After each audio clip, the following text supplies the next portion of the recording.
January seems to be the longest month always, no? So, natutunan ko sa mga ganito is to always save your coins for a rainy day and ang dami natin natawid. Ang dami natin napagdaanan dahil dito. So, at mukhang madami pa, kaya tuloy-tuloy lang. Yes, sir. Tagal ko na nga hindi nagalaw tong garapon eh. Panasan nga natin yan. Sige, punta muna tayo ng Gox.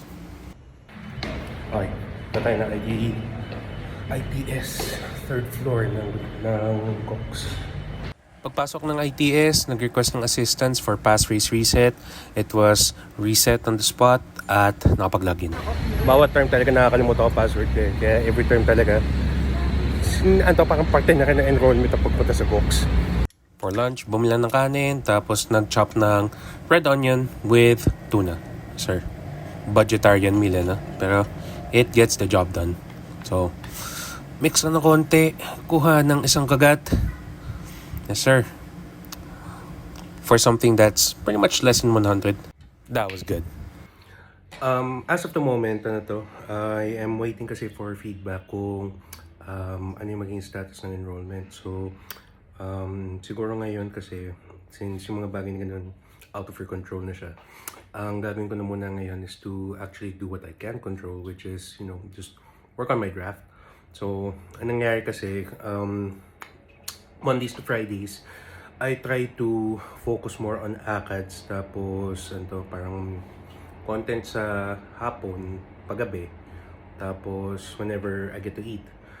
Pero Mondays to Fridays kasi ng umaga, I focus more on prioritizing yung ACADS. Ganun talaga.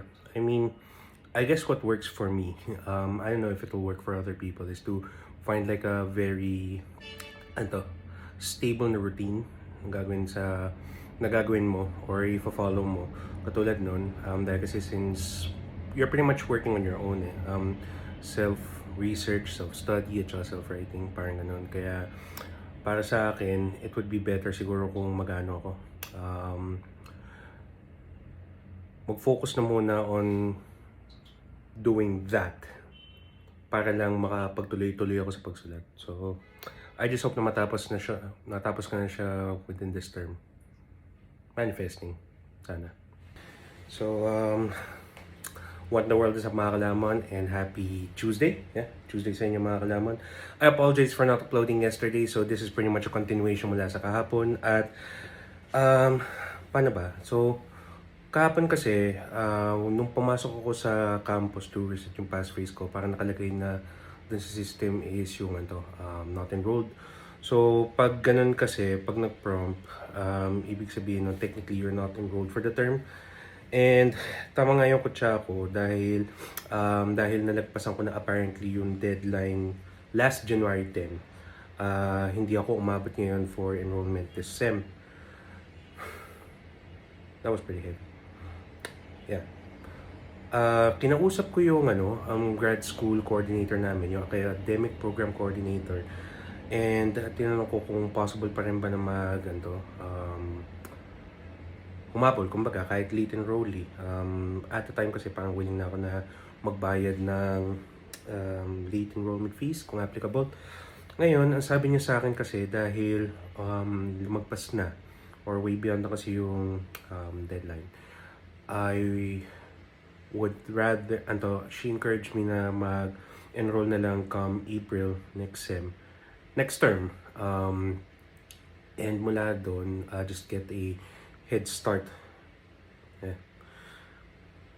The reason din kung bakit hindi ako nakapag-upload kahapon dahil kasi I was waiting for correspondence mula sa kanila, and obviously I'm sad. I'm bummed. Pero, parang given the time to think lang, I've weighed out the pros and cons. So, sinulat ko pa.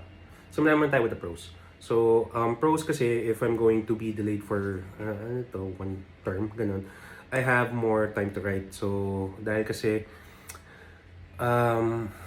kumbaga kasi this is going to get a little bit jargon. Yung part kasi ng research namin is actually composing of one or more two parts. So, yung parts na yun kasi, they call it cycles. So, yung first cycle kasi, technically, dahil nasulit ko na kasi siya and I'm going to consult with my advisor kasi tomorrow para kung ano yung mga pwede ko pa idagdag. I have to write another cycle 2, and dahil ngayon kasi sinusulat ko pa rin siya, pretty much nangyari na eh. So, I'm just writing lang talaga, documenting everything. Kailangan ko lang ng konti pang oras siguro para isulat na lang siya. So, I consider it a blessing in disguise din na siguro dahil kasi given lang din yung timetable na na-release yung back pay ko 3 days after nung deadline mismo ng enrollment. So, best na kaysa pilitin natin na mag-enroll ako madelay dahil kasi ongoing na yung SEM at magbayad ulit ng late payment fee of another 2,000, 3,000. I could just focus on putting more effort next term dun sa sinusulat ko at least mas pulido siya. Now, the second one is pretty much na-mention ko na, no late payments. So, dahil hindi ako mag-enroll kasi for this term, hindi ako considered as lead enrollee, masasalba natin yung 2,000, 3,000 na late fee, and ang mangyayari is kung sakali man na mag-full ako or kung mag-installments man ako, at least I'm well prepared. So, ngayon, dahil technically, ang trabaho ko ngayon is a full-time content creator. So, we're just going to just wait on revenue streams like monetization, projects kung dumating, manifesting na merong mga dumating, at just focus from there. I guess kasi, dahil na-credit na rin naman, my back pay is pretty much also a part of the grad school fund, if that makes sense. Dahil kasi emergency fund ko kasi is parang napaglaanan ko na or napaglagyan ko na for other stuff. Tapos may mga iba naman na binalik ko dun sa nagalaw ko na ipon at saka mga investments. So, financially naman, I'm okay. Pero, yun nga lang, kaysa sa manghinayang ka na maubos yun, maubos ka agad, di ba? I mean, yung back pay na yun is pretty much like, 11 years ng buhay mo na pinag-ipunan mo ba? Iningatan mo at inalagaan para kung sakali man na come the time na you either retire or leave the company, ay meron kang something to, get you a head start ba? Yeah. Compensation lang din siguro for the time or the length of service na inalot mo. Yeah. So, stuff like that. Yung mga kaibigan natin na sa corporate at na sa financial services would pretty much get it, if you know, you know. Tsaka third pros naman natin is more time to do other projects. So, ngayon, I'm going to again phrase yung naging conversation namin ni Sean ng Food League Singapore nung nandun ako sa SG Comic Con. Dahil kasi since he told me kasi na parang the next 6 months, kailangan pulido na kasi yung magiging plano mo. And parang dahil kasi you're going to be working with limited capital kung magkaroon man, you have to act, you have to shoot, you have to create with purpose. I guess parang lalo sa mga malaking YouTubers, sila kasi pag naggagawa sila ng content,